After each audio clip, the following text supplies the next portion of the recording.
Mission शक्ति के चौथे चरण में आजमगढ़ के सभी छोटे बड़े अस्पतालों में नवजात बेटियों और उनकी मां का अभिनंदन हो रहा है। आज आजमगढ़ के जिला महिला अस्पताल में अपर मुख्य चिकित्सा अधिकारी डॉक्टर उमा शरण पांडे समेत कई वरिष्ठ अफसर पहुंचे और यहां नवजात बेटियों का अभिनंदन हुआ। यहां बड़ी संख्या में लोगों में उत्सुकता रही कि चलो सरकार कम से कम नारी सशक्तिकरण और सम्मान में ऐसी पहल कर रही है। इस बारे में अपर मुख्य चिकित्सा अधिकारी डॉक्टर उमा शरण पांडे ने PR इंडिया न्यूज को बताया कि ग्रामीण क्षेत्र के अस्पतालों में भी यह कार्यक्रम चलाया जा रहा है। इसके अलावा महिलाओं में स्वास्थ्य के प्रति जागरूकता फैलाने के लिए भी कई कार्यक्रम संचालित हैं। ये 14 से 24 तारीख तक वहाँ जच्चा और बच्चा के डिस्चार्ज होने पे जितने जच्चा बच्चे के साथ डिस्चार्ज होते हैं उनको एक शॉल एक कंबल उड़ाकर उन्हें पदयात्रा करके और गाड़ी तक सुरक्षित छोड़ा जा रहा है। ये CMS डॉक्टर विनय के साथ और सभी जिला स्तरीय अधिकारियों की पहल है। इसमें CMO साहब भी प्रमुख रूप से शुरुआत किए हैं और सभी लोग रोज़ के रोज़ इस कार्यक्रम में जिला स्तरीय टीम डॉक्टर विनय के साथ भाग ले रहे हैं। ये बहुत ही प्रशंसा योग्य है। जैसे प्रधानमंत्री सुरक्षित मातृत्व अभियान, प्रधानमंत्री मातृ वंदना योजना और ग्राम स्वास्थ्य स्वच्छता आदि शामिल हैं। तो खास खबरों के लिए बने रहिए हमारे साथ। ब्यूरो चीफ शैलेंद्र शर्मा की report, PR India news. Mobile लेना है तो सोचिए मत, सीधे चले आइए Shri Balaji telecom, civil line चौराहा, कोयरी पोखरा के समीप, आजमगढ़। हम दे रहे हैं आपको मोबाइल पर फाइनेंस की सुविधा। आधार कार्ड लेकर आइए, बगैर पूरा पैसा दिए मोबाइल लेकर जाइए। तो सोचिए मत, संपर्क कीजिए 8400776054। आपके सपनों वाली मोबाइल का खास showroom Shri Balaji telecom, civil line चौराहा, आजमगढ़।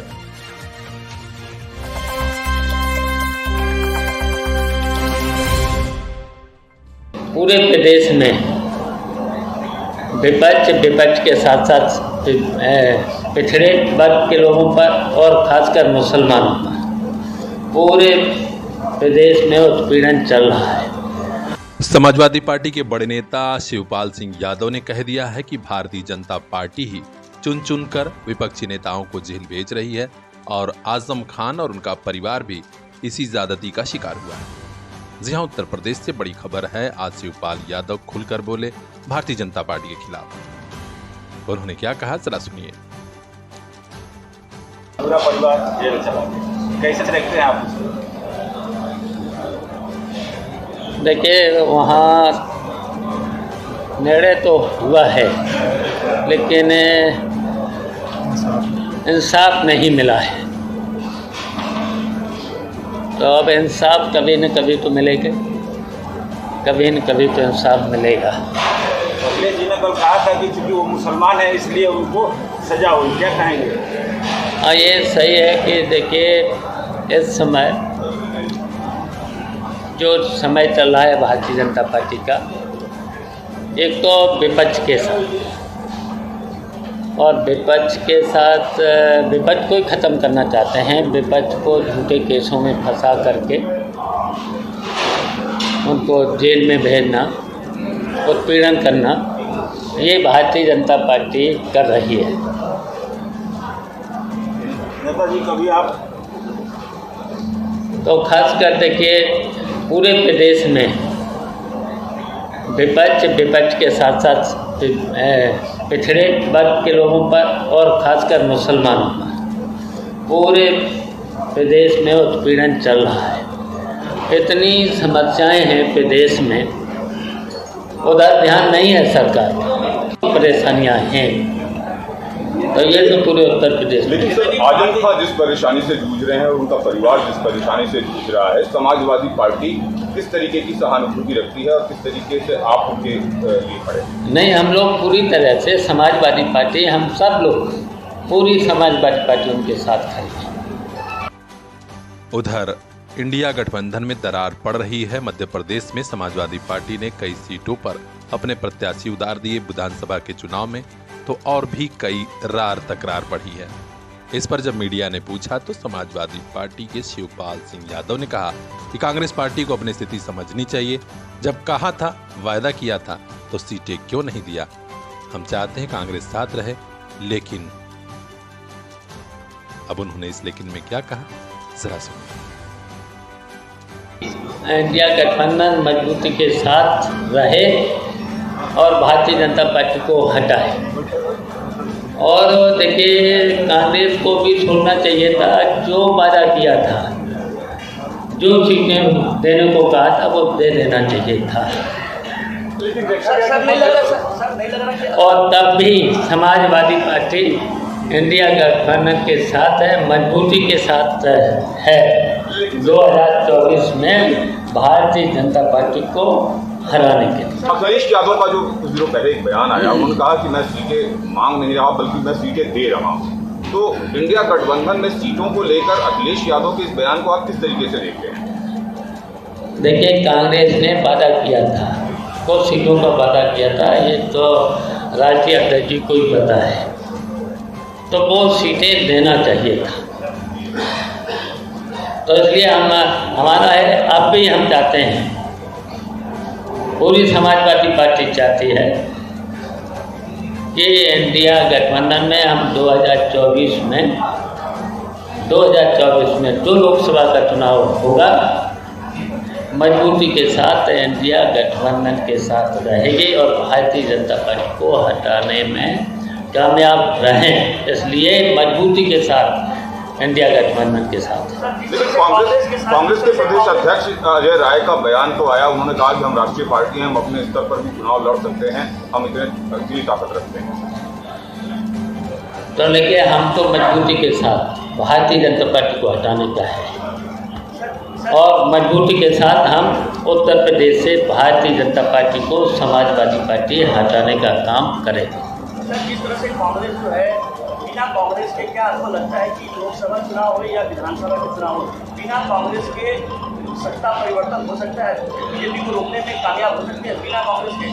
किस तरह से कांग्रेस के खिलाफ? देखिए, हम तो चाहते हैं कि कांग्रेस भी साथ रहे, अन्य पार्टियां भी साथ रहें, जितनी भी सेकुलर पार्टियां हैं साथ रहें और जैसे भारतीय जनता पार्टी को 2024 के चुनाव में हटाए। बिना कांग्रेस के क्या रोक पाएंगे क्या बीजेपी को? तो हम तो कांग्रेस से भी कह रहे साथ 2024 के चुनाव में साथ रहे। हम मजबूती के साथ 2024 का चुनाव। उत्तर प्रदेश की सत्ताधारी दल भारतीय जनता पार्टी पर तोहमत लगी है कि पिछड़े और मुसलमानों पर ज्यादती हो रही है। शिवपाल सिंह का यह बयान पूरे यूपी में चर्चा का विषय है। अब देखना है कि भाजपा के नेता इस पर क्या प्रतिक्रिया देते हैं। तो खास खबरों के लिए बने रहे हमारे साथ, देखते रहिए PR India news. Bureau chief Bajrangi Vishwakarma की ये खास रिपोर्ट। बच्चों की तबीयत खराब हो तो माँ बाप को नींद नहीं आती, किस हॉस्पिटल जाएं, किस डॉक्टर को दिखाएं। शुक्र है अपने आजमगढ़ में बचपन चाइल्ड केयर सेंटर है, जहां बच्चों की सभी बीमारियों के इलाज की अत्याधुनिक सुविधा। यहीं पर मिलेंगे पूर्वांचल के मशहूर child specialist doctor Pankaj Yadav, जिन्होंने गंभीर रूप से बीमार कई बच्चों को दिया नया जीवन। जानी मानी गायनोकोलॉजिस्ट डॉक्टर रिचा पल्लवी द्वारा स्त्री एवं प्रसूति रोग का इलाज भी यहीं पर। तो अब निश्चिंत हो जाइए, बेबी और ममा दोनों का केयर बचपन child care, Kartalpur bypass road, Azamgarh. Number लगाने के लिए अभी कांटेक्ट कीजिए 9451419407। बचपन चाइल्ड केयर सेंटर, ताकि मुस्कुराता रहे बचपन।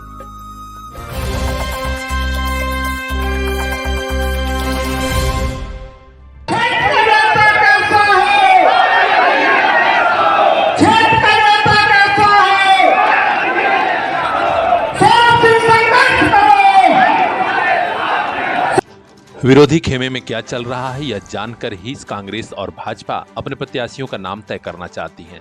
यही वजह है कि अभी मध्य प्रदेश के विधानसभा चुनाव में कई सीटों पर प्रत्याशियों का नाम फाइनल नहीं हुआ है, फाइनल सूची जारी नहीं हो पाई है। हालांकि कुछ नाम ऐसे हैं जिन पर दिल्ली की बैठक में सहमति बन गई है कांग्रेस पार्टी के उम्मीदवारों के बारे में। तो आइए हम आपको पार्टी से जुड़े सूत्रों से हवाले से जो खबर आ रही है उसके अनुसार कटनी से मिथिलेश जैन, बहोरीबंद से सौरभ सिंह, सागर से निधि जैन, दमोह से अजय टंडन, कोतमा से सुनील सराफ, रतलाम से पारस अखलेजा का नाम फाइनल है। इन नामों पर अब तैयारी भी शुरू हो गई है। समर्थकों में गजब का उत्साह है। आज जैसे ही बहोरीबंद विधानसभा सीट से कांग्रेस के प्रत्याशी सौरभ सिंह इलाके में पहुंचे, जनता और खासकर उनके समर्थक जिंदाबाद के नारे लगाने लगे। निश्चित तौर पर कांग्रेस पार्टी और भाजपा के बीच सीधा मुकाबला होना है मध्य प्रदेश के विधानसभा चुनाव में, और ये मुकाबला काफी दिलचस्प होगा। हर अपडेट हम आप तक पहुंचाएंगे।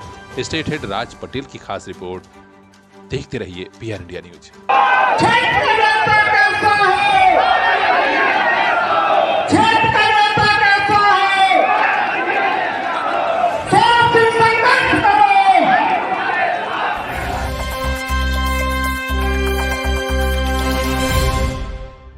विभाग तो रेल का है, काफी जिम्मेदारी वाली ड्यूटी और कई घंटे का काम। उसके बावजूद पूर्वोत्तर रेलवे के अफसर और कर्मचारी काफी क्रिएटिव हैं, और यही वजह है कि जब भी रचनात्मक प्रोग्राम होते हैं तो बढ़ चढ़कर अपनी सहभागिता निभाते हैं।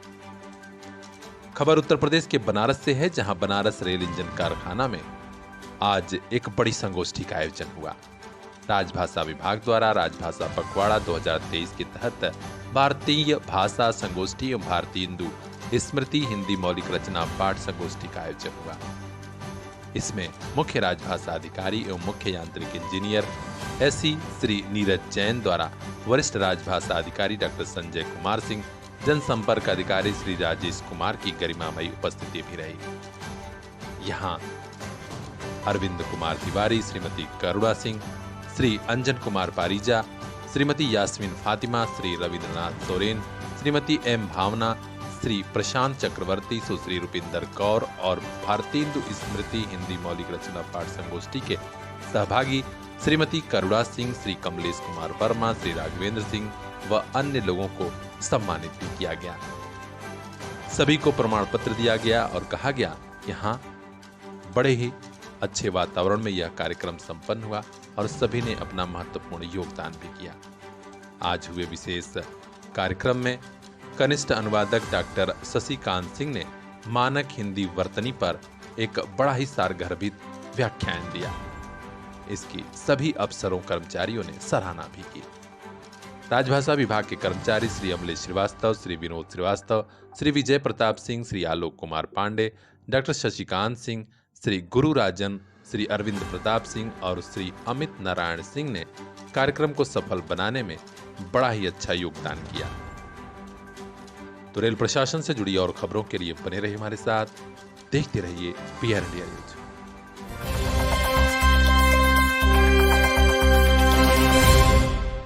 शारदीय नवरात्र शुरू होते ही मध्य प्रदेश के मैहर धाम जाने वाले श्रद्धालुओं की संख्या तेजी से बढ़ी है। श्रद्धालुओं की सुविधा को देखते हुए रेल प्रशासन ने बड़ी सौगात दी है। जी हां, अगर आप भी मैहर धाम जा रहे हैं या जाने वाले हैं तो ये खबर आपके लिए है। जानकारी मिल रही है कि वाराणसी रेल प्रशासन द्वारा नवरात्रि मेला पर श्रद्धालुओं की हो रही भीड़ को देखते हुए मध्य प्रदेश के मैहर धाम पर कई एक्सप्रेस ट्रेनों का ठहराव शुरू कर दिया है। ये सुविधा 15 से 28 अक्टूबर तक मिलेगी और 5 मिनट के लिए पश्चिम मध्य रेलवे के मैहर स्टेशन पर कई गाड़ियों का ठहराव होगा। हम आपको जानकारी दे दें कि लोकमान्य तिलक टर्मिनल 15 से 27 अक्टूबर 23 तक चलने वाली 11055 Lokmanya Tilak terminal Gorakhpur express Maihar station पर 3:15 बजे पहुंच जाएगी और 3:20 तक रहेगी, यानी 5 मिनट का ठहराव मैहर स्टेशन पर मिलेगा। इसके अलावा गोरखपुर से 15 से 27 अक्टूबर 2023 तक चलने वाली 11056 गोरखपुर लोकमान्य तिलक टर्मिनल मैहर स्टेशन पर रात 8 बजे 45 मिनट पर पहुंचेगी और 5 मिनट का ठहराव रहेगा। इसके अलावा 11059 लोकमान्य तिलक टर्मिनल छपरा एक्सप्रेस को भी यहां पर ठहराया जाएगा 5 मिनट के लिए, जबकि छपरा से 16 से 28 अक्टूबर 23 के बीच चलने वाली 11060 छपरा लोकमान्य तिलक टर्मिनल एक्सप्रेस भी मैहर स्टेशन पर रुकेगी। यानी इसके अलावा भी श्रद्धालुओं की सौगात दी गई है। चेन्नई सेंट्रल से चलने वाली 12669 Chennai central Chhapra express train भी रुकेगी और दुर्ग से 19 से 26 अक्टूबर 2023 तक चलने वाली 18-205 दुर्ग नौतनवा एक्सप्रेस भी मैहर स्टेशन पर रुकेगी।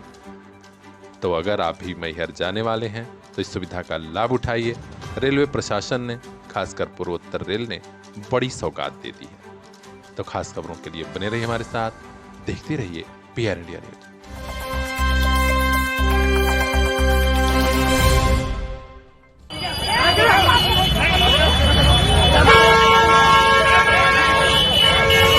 भाजपा सरकार के मिशन शक्ति में अचानक कुछ ज्यादा शक्ति आ गई और फिर महिलाओं ने क्या हाल किया, खुद महिलाओं का जरा देखिए।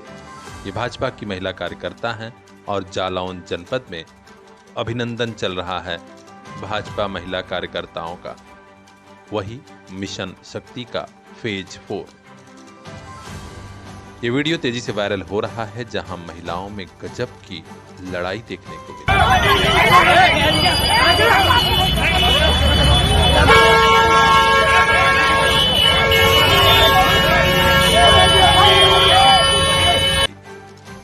भारतीय जनता पार्टी सरकार ने सभी से कहा था कि जाइए समाज में संदेश दीजिए कि सरकार नारी शक्ति का सम्मान कर रही है।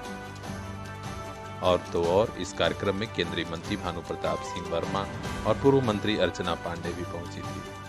कालपी नगर के रामवाटिका रोड का ये बताया जा रहा है वीडियो, और देखना है कि कोई कार्रवाई भी होती है या फिर सब कुछ जायज मानकर छोड़ दिया जाए। अपडेट हम तक पहुंचाएंगे यूपी हेड आनंद गुप्ता की खास रिपोर्ट।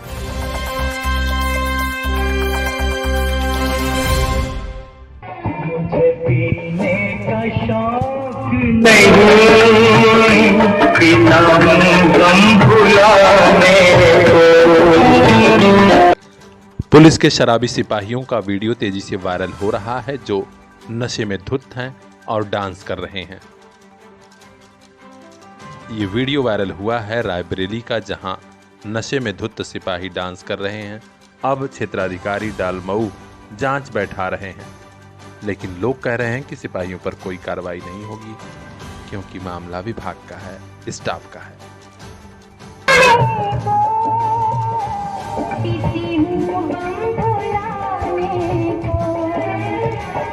मुझे पीने का शौक नहीं, पीता हूँ गम भुलाने को।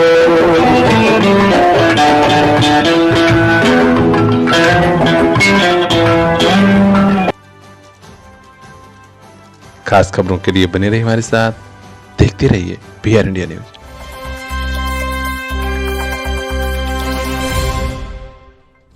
आजमगढ़ के संस्कृत विद्यालयों में मानदेय शिक्षकों की भर्ती में भ्रष्टाचार के सारे रिकॉर्ड ही टूट गए। और तो और एक ऑडियो वायरल हुआ जिसके बाद जांच शुरू हुई और अब इस जांच की आंच में रियासत कार्यालय के अफसर और कर्मचारी झुलसने लगे हैं। खबर आ रही है कि संस्कृत विभाग का बटल देख रहे बाबू विनोद कुमार पांडे को आजमगढ़ के जेडी ने सस्पेंड कर दिया है। जी हां, संयुक्त शिक्षा निदेशक द्वारा की गई कार्रवाई के बाद DIS कार्यालय में हड़कंप मचा हुआ है। हम आपको बता दें कि आजमगढ़ के संस्कृत अनुदानित विद्यालयों में हाल ही में मानदेय शिक्षकों की नियुक्ति के लिए भर्ती प्रक्रिया चल रही थी। आरोप लगा था कि बड़े पैमाने पर भ्रष्टाचार हुआ है, योग्य लोग किनारे हो गए लेकिन अयोग्य लोगों की भर्ती करा दी गई। इसमें खुद जिला विद्यालय निरीक्षक और संबंधित बाबुओं की भूमिका संदिग्ध लग रही थी। शिकायत ऊपर तक पहुंची तो जांच शुरू हुई। इसी बीच एक ऑडियो वायरल हुआ जिसमें साफ हो गया कि हां, संस्कृत शिक्षक की भर्ती में भ्रष्टाचार हुआ है। आजमगढ़ के संयुक्त शिक्षा निदेशक योगेंद्र कुमार सिंह ने बाबू विनोद कुमार सिंह को सस्पेंड कर दिया है। इस मामले में जिला विद्यालय निरीक्षक द्वारा क्या कार्रवाई की गई है जानने के लिए जब आजमगढ़ के DIS मनोज कुमार मिश्रा से बात करने की कोशिश हुई तो वे कार्यालय पर नहीं थे और तो और उनका मोबाइल नंबर भी नहीं उठ रहा था। यानी DIS कार्यालय में भ्रष्टाचार का मामला बेहद बड़ा है। खुद जिला विद्यालय निरीक्षक इसे छुपाने में लगे हैं। अब देखना है कि आगे बड़े अफसरों की कार्रवाई और कब होती है, क्योंकि इस शिकायत के बाद एक बड़े अफसर के नेतृत्व में टीम भी आजमगढ़ आ रही है। हर अपडेट हम आप तक पहुंचाएंगे। खास खबरों के लिए बने रहिए हमारे साथ, देखते रहिए PR इंडिया न्यूज।